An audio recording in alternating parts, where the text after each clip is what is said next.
c'est que dafa am benn doomu Sénégal boo xam ne dañ ko jox 50 000 milliards sur 12 ans donc près de 14 milliards yoo xam ne da koo leb mu diriger benn régime politique ñëw fekk fi askan woo xam ne dafa am ay kilifa diine yu ñu wekk askan woo xam ne dañu am administration bu ñu respecté askan woo xam ne dafa am consensus ci lépp luy processus électoral et soit dit en pensant victoire électorale du processus démocratique c'est deux choses différentes juste pour préciser lii monsieur le ministre doon wax c'est pas parce que l'opposition gagne des élections que la démocratie est flamboyante c'est deux choses différentes bi ci topp mu fekk fi tam askan woo xam ne dafa am société civile bu am place am régime politique boobu ne dafa am benn objectif de développement humain et de développement économique tout simplement ñu jël suñu gaf ak 50 000 milliards jox ko donc aujourd'hui bu ñëwee ci discours bii ñu bëgg a limiter le discours ci attentat cocktail molotov non day yomb trop day yomb trop donc man suma introduction débat waaw évacuer naa ko suma introduction débat donc ci discours am pour man son discours devrait être beaucoup plus global parce que discours kuy dem la 12 ans de gestion 50 000 milliards yu ñu ko jox est-ce que benn membre Benno Bokk Yaakaar mës na taxaw dem justice expliquer wu ci benn rapport boo xamante ne nii mës na am est-ce que loolu am na depuis que Macky Sall toog fii mës nañ dégg procès responsable bu ñu jox alal waxuma def na waxuma deful mais est-ce que tey am na rapport rek bu ñu ne leeral nañ ko bi ci mujj rek mooy fonds Covid nañu wax ci loolu je me rappelle et puis tey on va pas s'appesantir uniquement sur son discours 2019 le président Macky Sall nous disait que la femme sénégalaise dafa am importance ci suñu développement dañ ko war a jox gëddëm jigéenu Sénégal fan lañ toll ci xam-xam bu ñu war a def ci moom ak dimbal ni ñu war a bàyyi ñu am accès à l'avoir parce que man dama gëm ne suñu soxna yi soxlawuñu lu dul accès à l'éducation accès au savoir fan la ci toll dégg moomu wax ko mi ngi doon wax 2022 que ne suñu économie world économique dafa wax ne suñu économique dafa gën a dëgër mais tey jii ku ne xam na ne Macky Sall bi mu fi toogee ba léegi dépensé na encore une fois je le précise 50 000 milliards suñu taux de croissance moyen waroon na ko wax comme daa jàng ba 12 ans def liggéey pendant 12 ans waroon na génne son taux de croissance moyen boo cumulé sur 11 ans est à 5,5 c'est ça son taux de croissance moyen du ko wax ñu continuer 2019 waxoon na fi sur la question énergétique on va prendre le gaz diggante 2022 2023 utiliser gaz bi pour mu andil ñu énergie foofu fu mu toll Dakar Bamako waxoon nañu ne des investissements importants depuis quelque temps dégg naa ne jënd nañ ay locomotives te ki ñu ko jëndee mooy entreprise sud-africaine ba ma leen waxoon ne bu leen dem jënd ay train créer leen entreprise Sénégal di produire train ñu bañ dugg ci terre bi dépenser 1000 milliards pour 17 trains bu ñu bëggee réellement def investissement ci locomotive dañoo dem ci entreprise sud-africaine boobu mu jaay leen ay locomotives li ma leen doon wax il y a 2-3 ans je pense que ñëpp dinañ ko dégg donc encore une fois régime bu ñëw ne day andi développement humain le président Abdoulaye Wade après 12 ans 11 ans bi mu toogee ci bopp réew mi indicateur de développement humain IDH mais dafa def une évolution de 0,08 loolu la Abdoulaye Wade def Macky Sall toog na fi 12 ans budget emprunt bàyyi ñu fi endettement bu kenn mësul gis indice de développement humain a évolué de 0,04 contre-performance ñu ñëw ci déficit commercial au Sénégal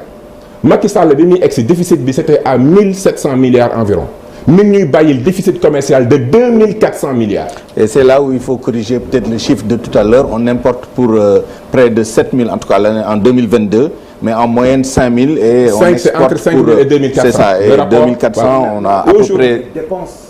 les dépenses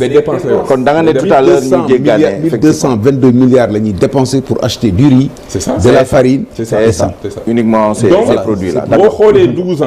indicateur u déficit commercial bi dafa creuser déficit budgétaire moom n'en parlons même pas cible bi 3% la ñu ngi à 6% apparemment on va aller à 5,9 tous les indicateurs yu ñu mën a wan IDH déficit budgétaire déficit commercial tension de trésorerie dañ ci wax 2011 Abdoulaye Wade bi mu fiy jógee budget bi mu fi bàyyi boo jëlee les recettes li nga xam ne sénégalais yàlla koy jox c'était environ 1711 milliards boo génnee service de la dette 254 génnee personnel fonctionnement c'est environ 1000 milliards dina la dese environ loolu 58% lay représenté dina la dese environ 453 milliards emprunt wu Ablaye Wade 2011 c'était 289 il avait 742 milliards pour def de l'investissement la ñëw ci Macky Sall dernier budget bi c'est du suul bukki suli bukki ñëpp xam nañ ne guddi yi ñu toll ubbil loi de finance nañ ko def tempo rek tànk ñëpp dinañ jot parole boo jotee parole rek nga wax loi de finance bu Sénégal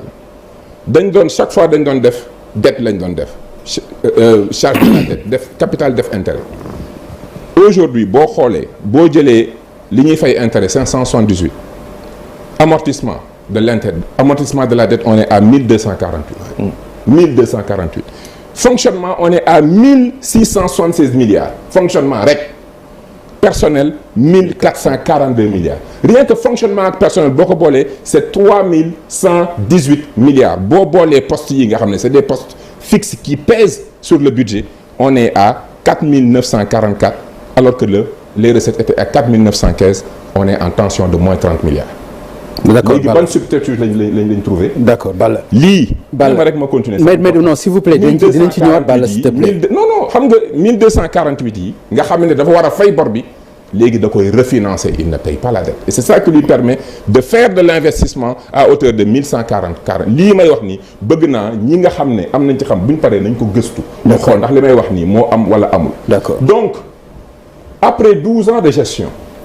il nous reste une dette colossale. benn service de la dette énorme boo xam ne aujourd'hui il ne le rembourse pas il fait du refinancement et d'ailleurs refinancement boobu muy def grand Boubacar xam na li may wax quand tu empruntes sur des taux obligataires wala tu fais des concessions tu as de très bons taux d'intérêt qui sont assez bas mais quand tu fais du refinancement pour rembourser mooy leb pour parce que da nga war a fay bor bi l'intérêt day jógee looloo tax boo xoolee budget Sénégal diggan intérêt bi en 2023 on était à 424 milliards d'intérêts en 2023 mais année bii ñu ngi prévoir 578 une hausse de 153 dara andiwu ko lu dul le jeu des intérêts. D'accord, merci donc, beaucoup. Pour résumer. D'accord. li ñu fi bàyyi nga daaneel foofu Balla. mooy intérêt bu près de 560 milliards à payer. Un amortissement de la dette de 1200 milliards et quelques. benn endettement bu de 13 000 milliards. IDH bu nga xam ne c'est en contre-performance kenn mënu ko weddi. Déficit commercial déficit budgétaire lii la fi Macky Sall bàyyi voilà merci beaucoup ñëwuma nag ci d'accord fracture sociale bi d'accord ñëwuma Balla Moussa s'il te plaît grand pour dire mais s'il te plaît pour dire foofu rek ne waaw il nous a servi un discours de nouvel an